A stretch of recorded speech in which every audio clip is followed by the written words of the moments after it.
Hi, and welcome to the next video of the free basketball course about basketball development map. So today we'll talk about skills development. I'm very excited to continue this course, and let's go straight to my computer and we'll talk a little bit deeper about everything. Okay, so basketball development map, skills development. Before we start, make sure you follow me on Instagram, TikTok, and YouTube to be updated. Do not skip, do not fast forward this video. If you want to save your time, just watch it in double speed. Invite your friends using your personal affiliate link.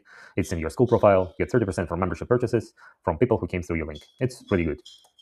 Okay, so today's agenda, we'll talk about dribbling, passing, and shooting. We'll not go deep into the game skills, but this is a base. Okay, so let's start. Let's start with the dribbling, shooting, and passing.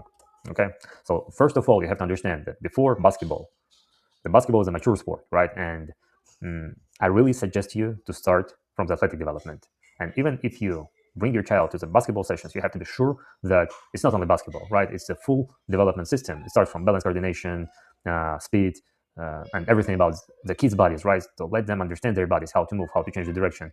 And only then you can go like through the games, you can learn some basketball skills. So focus on teaching kids natural movements. And like you can see this and check it in a previous video, right? So control before complexity. Do not overcomplicate it. Do not rush anything. Just learn. Do not teach kids to look at the ball first.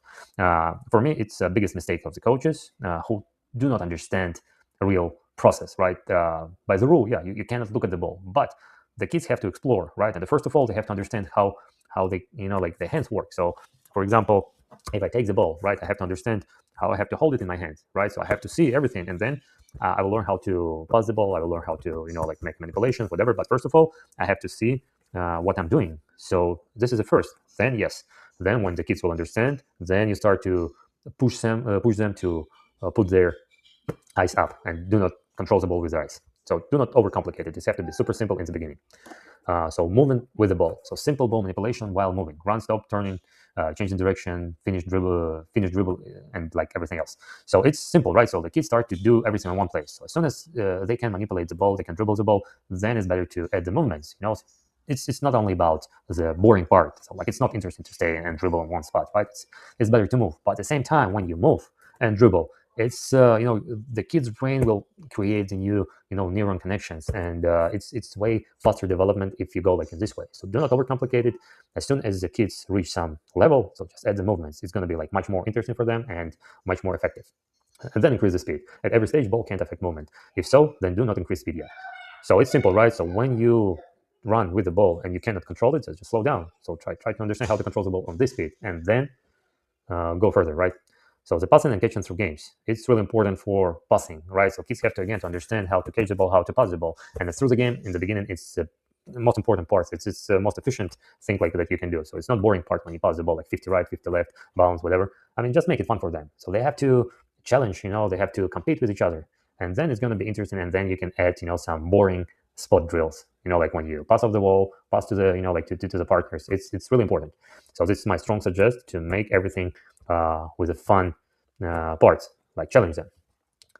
Okay, the coordination and balance before shooting. So now we talk about shooting, and this is a simple drill. So again, the basketball is a mature sport, and the shooting is kind of complicated for the weak kids, right? Like when they don't have strength. So the first of all is have to be good balance, good coordination, proper stance, and good body connection. So the kids have to understand how their body works. It's really important before you start to talk about the elbows, about the movements, everything. So the kids have to understand how right hand work, left hand work, how to connect them, how to disconnect, how to connect right part, left part, upper body, lower body. It's really, really important for the future success, because a lot of the kids cannot even like separate it right and left hand. Right, so that's what I'm talking about, the one-hand control. Avoid bad habits. Shot have to be based on one hand and guide hand. So the most of the kids, just push the ball like this, and they cannot understand that you have to shoot with one hand here, and this is only guide hand. Same like opposite, right? If you shoot with the left, it's have to work like that, and this hand is only guiding, so that's why it's called guide hand. So the balance and coordination have to be first before you teach how to shoot the ball. It's really important. Small ball, low hoop. Do not force to take adult-sized basketball. Okay, so like it's really important as well if you get small, so they have to play on the smaller hoop with the smaller ball. So this one is a 5, So like sometimes you have to take the if it's kids like 6 or younger, you can take the three size, right? So this is a 5, the next one is 6, and adults it's like after 12, 13 years old, you can take the adult ball. So do not rush with that. Okay, the summary. So what we talked about, first of all, it's athletic fundamentals. It's like first. Okay, so if your child do not learn the athletic fundamentals on the basketball sessions, that's mean it's a bad place for him to develop. Do not force, the private coaching with the basketball skills. I highly recommend, just general development, like as I said, with multiple sport, with fun. I mean, do not force private sessions. So do not make it complicated and do not rush. Okay, you have time. So like with the proper development in a proper academy, like with the good specialists, your kid will really go through like great development, especially when you add the multiple sports, as I'm saying every time. Then when he'll become 9, 10, 11, whatever, he'll be ready to develop the basketball skills. And it's going to be like really, really good for him. So, sorry, so from the last video, so the next video is about the basketball IQ, the last video of this course. Okay, if you enjoy this course, if you like the idea I'm talking about, then follow me on social medias, YouTube and TikTok, Instagram. And if you will invite your friends, you'll get 30% affiliate commission if they will purchase the paid membership, right? So you can join premium membership as well if you want to learn more about the whole process, go deeper in each situation, so learn what they have to do, what the kids have to do to improve in passing, shooting, speed development, athletic development, whatever. So like in the premium membership, you will have access to a whole development system with examples, with the drills, and with, of course, like weekly calls, and you can ask whatever you want. If you still have a question, so please book a free call with me, and I will answer for all questions you have.